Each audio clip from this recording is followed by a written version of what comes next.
Pour ceux qui ont suivi ma vidéo FAQ, vous vous y attendez déjà, mais vous êtes très nombreux à m'avoir demandé une vidéo sur la structure des entraînements. Parce que, apparemment, vous êtes nombreux à hésiter un petit peu quant à la structure de vos entraînements. Parce que c'est vrai que, au-delà des performances, ce qui est primordial dans une séance, c'est la structure. Forcément.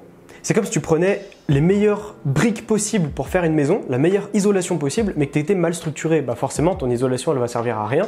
Et ta maison, même si tu as pris les meilleures briques possibles, elle risque peut-être de se casser la gueule. Je pense que tu as compris la métaphore de la maison. Pour les entraînements, c'est exactement la même chose. Tu as beau mettre toute la volonté que tu veux, tu as beau faire tous les efforts que tu veux, si ta structure d'entraînement n'est pas bonne, tu vas pas correctement progresser. Tu pourras progresser, c'est sûr, mais tu vas pas optimiser tes gains. Voire, tu risques de les neutraliser complètement. D'où cette vidéo aujourd'hui pour t'expliquer les grandes lignes de la structure des entraînements. Évidemment, je ne vais pas te faire un plan détaillé d'un entraînement type que tu devras faire, puisque ça dépend de toi. Ça dépend de ce que tu veux faire, ça dépend de quels exercices tu veux incorporer dans ton entraînement. Mais ce que je vais faire dans cette vidéo, c'est que je vais t'apprendre les bases de la structure d'entraînement. Et à la fin de cette vidéo, du coup, tu seras en mesure d'aller dans tes notes, regarder ton entraînement et te dire « Ok, non, je ne vais pas faire comme ça. Je vais plutôt mettre ça là, mais je ne veux pas que tu le fasses de manière irréfléchie. Mon but, c'est de te donner la logique qu'il faut avoir pour bien structurer ton entraînement. Après, il n'y a pas une structure pile poil au cordeau à respecter. Le but, c'est que tu saches dans quelle heure de mettre et pourquoi. C'est surtout le pourquoi qui est important. Alors, je profite du tournage de la miniature pour vous montrer les protège-poignets Sanokea. Sanokea, c'est une marque suisse et j'adore leurs produits parce qu'ils sont de très bonne qualité et en plus, ils sont super confortables. Ils font aussi de la magnésie colorée.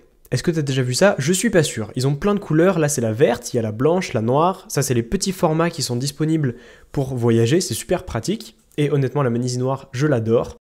Il y a aussi des grands formats avec, par exemple, la magnésie rose qui a un super rendu au niveau des mains. Et ce format-là est parfait si vous consommez plus de magnésie, comme moi, par exemple. Pourquoi je vous parle de ça? Parce que vous avez 15% sur tout le matériel Sanokea avec le code SOMNSW. Il y a le lien en description. N'allez surtout pas vous priver parce que c'est de la super qualité et leurs produits sont incroyables. Et oui, je viens de dire 2 fois la même chose, vous inquiétez pas. Bon allez, je vous laisse avec la vidéo. Alors, si tu fais des séances de renforcement musculaire pur, que tu fais par exemple de la musculation, que ce soit en salle ou au poids du corps, c'est plus simple qu'en calisthénie. Puisqu'en calisthénie, tu mêles des figures statiques à des mouvements dynamiques à potentiellement du renforcement musculaire. Donc en fait, tu mêles 3 choses et il faut que tu arrives à bien les agencer. C'est là toute la difficulté de la structure. Bon, je t'apprends rien si je te dis que tu uses de l'énergie au fur et à mesure de ta séance.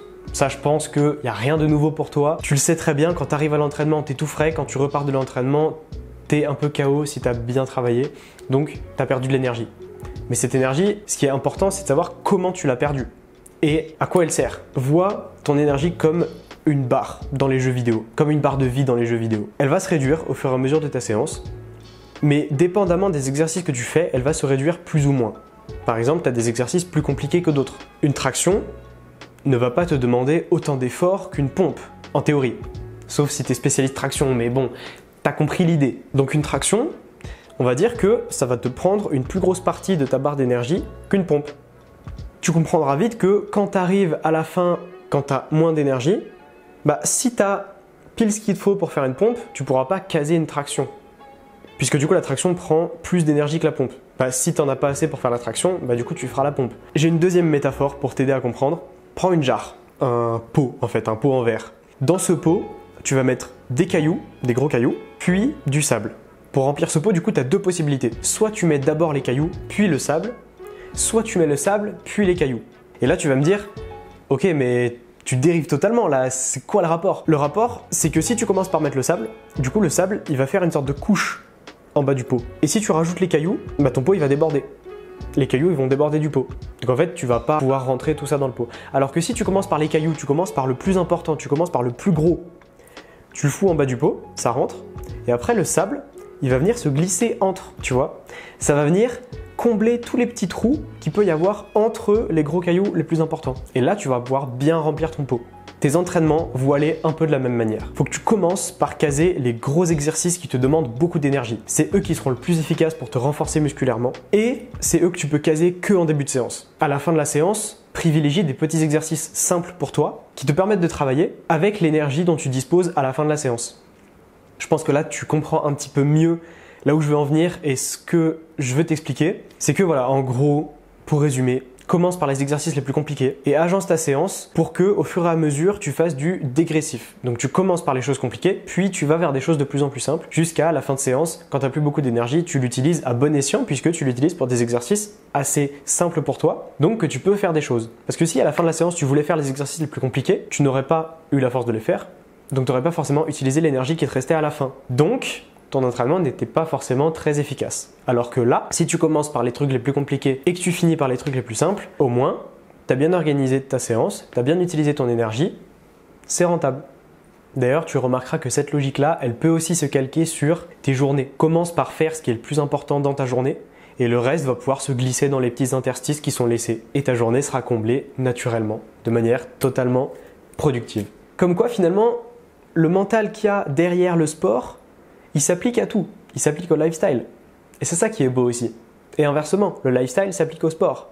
Les deux sont complémentaires en fait. Et c'est ça que je trouve super intéressant aussi dans le sport, c'est que c'est pas que faire une activité sportive. Il y a aussi tout un mindset, toute une réflexion qui va avec pour optimiser tes entraînements et tout. Bref, ça c'est la partie simple entre guillemets. Ça c'est si tu fais de la musculation ou du renforcement musculaire. Si tu fais des mouvements statiques en calisthénie, ça devient un peu plus compliqué, mais c'est globalement la même logique. Puisque en calisthénie, tu peux faire deux types d'entraînements. Le premier, les entraînements de figure unique, où là du coup tu fais des essais en statique, où tu fais du renforcement musculaire spécifique, et peut-être éventuellement du renforcement musculaire global. Et le deuxième type de séance où tu fais que des mouvements statiques, que ce soit des combos, que ce soit juste des power moves, donc des mouvements qui te demandent beaucoup de force que tu fais qu'une seule fois, peu importe. Donc tu as les séances mix et les séances figure seulement. Je parle pas du dynamique parce que là c'est vraiment complètement autre chose. Donc on a ces deux types là. Je vais m'attaquer au premier type, le type statique seulement. Là il n'y a pas vraiment de règle universelle. Tu peux commencer par le plus compliqué et finir par le plus simple, mais comme c'est des figures statiques, il n'y a pas vraiment de plus compliqué et de plus simple. Là, il va falloir que tu réfléchisses en termes d'énergie nerveuse, puisque tu t'en es déjà sûrement rendu compte, les figures en street te demandent beaucoup d'énergie nerveuse. Et tu as des figures qui te demandent plus d'énergie nerveuse que d'autres. Tu as des figures qui sont plus compliquées à tenir que d'autres. Tu as des figures qui te crament plus que d'autres. Celles qui te crament plus, tu ne pourras pas les enchaîner, alors que celles qui te crament moins, tu pourras en enchaîner plusieurs. Essaye de les identifier comme ça. C'est la manière la plus simple d'identifier ce qui te demande beaucoup de force nerveuse ou pas. Parce que tu peux te sentir totalement frais musculairement, tu peux avoir toute ta force musculaire disponible. Si tu n'as pas de force nerveuse, tu ne vas pas réussir à tenir tes figures. C'est pour ça qu'il faut dissocier les deux. Parce qu'en street, ressortir d'une bonne séance, ça ne veut pas forcément dire ressortir avec la méga congestion des muscles et ressortir complètement cuit. Justement, en général, une bonne séance de street, si tu fais que des mouvements statiques, tu ressors après en ayant toujours de la force musculaire, mais ta force nerveuse, elle sera à plat. Et donc là, il faut que tu vois ça de manière nerveuse. Fais d'abord les exercices qui te prennent le plus de force nerveuse pour ensuite combler avec des exercices qui te demandent moins. Et comme ça, les exercices qui te demandent plus, tu sauras mieux les faire. Tu as plus d'énergie disponible pour les faire, donc tu en feras plus, tu les feras mieux. Et donc, tu vas mieux comprendre le mouvement. Et là, on rejoint le point efficacité des séances, puisque du coup, si tu fais plus de mouvements et que tu les comprends mieux, tu vas mieux progresser. Et c'est ça qui est intéressant, c'est ça que tu cherches en fait, c'est la progression. Et maintenant le deuxième type, le type mixé. Là c'est un mix des deux, vraiment mix des deux. C'est pour ça que je le mets à la fin, c'est parce que c'est un mix des deux. Tu vas devoir prendre en compte ta force musculaire et ton énergie nerveuse. Puisque je te rappelle, le type mixé, c'est tu fais des figures statiques pour essayer de les comprendre et ensuite tu fais du renforcement spécifique ou du renforcement global, peu importe. Ce que j'entends par renforcement spécifique, c'est par exemple un mouvement de poussée, tu vas travailler par exemple la chaîne utilisé par ce mouvement-là, mais en isolation musculaire. Je le refais de manière un peu plus grossière. Par exemple, tu veux faire une planche, tu vas faire des pompes. Pas exactement, mais au moins ça te donne une image.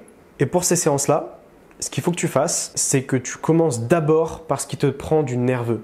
Le renforcement musculaire, ça te prend très peu d'énergie nerveuse, comparé aux figures en street. Donc le mieux, c'est de commencer par les figures. En fait, c'est comme si tu faisais un entraînement de premier type, donc figure statique seulement, et après un entraînement de renforcement musculaire. C'est comme si tu avais les deux séparés et que tu les regroupes ensemble, mais l'un après l'autre. Donc d'abord, tu prends en compte l'énergie nerveuse avec les figures que tu veux agencer dans ta séance, et ensuite tu fais le renforcement musculaire. Si tu veux voir un petit peu ce que ça donne en pratique, je te laisse aller voir ma vidéo sur la routine full planche, où en fait, je structure l'entraînement un peu comme ça. Tu verras, si tu vas voir la vidéo, que je fais d'abord des holds de planche, et ensuite je fais du renforcement spécifique en partant des exercices les plus durs vers les exercices les plus simples. Donc là en gros tu as toute la théorie dans cette vidéo. Si tu veux voir un petit peu de pratique, je t'invite à aller voir cette vidéo. C'est plus ou moins tout ce que j'avais à dire.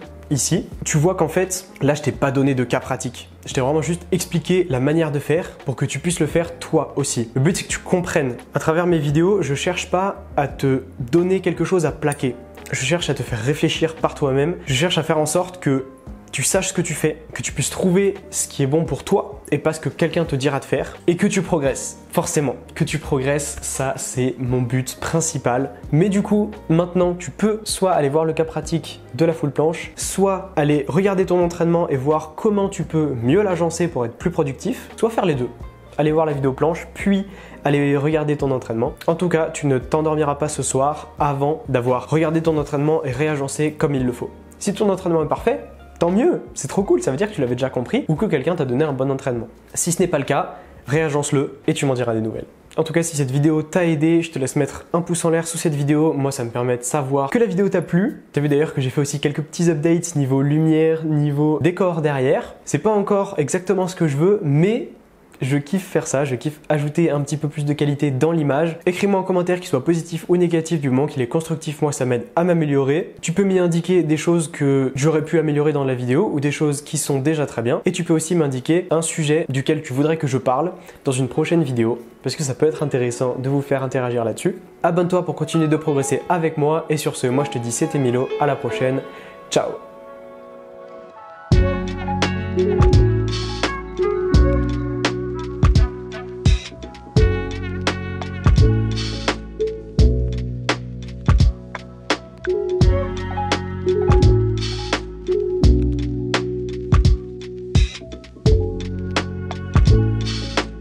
Moi j'ai mis un peu d'encens pour avoir une petite odeur, mais là la fumée c'est en train de waouh, c'est en train de bien m'arracher la gorge.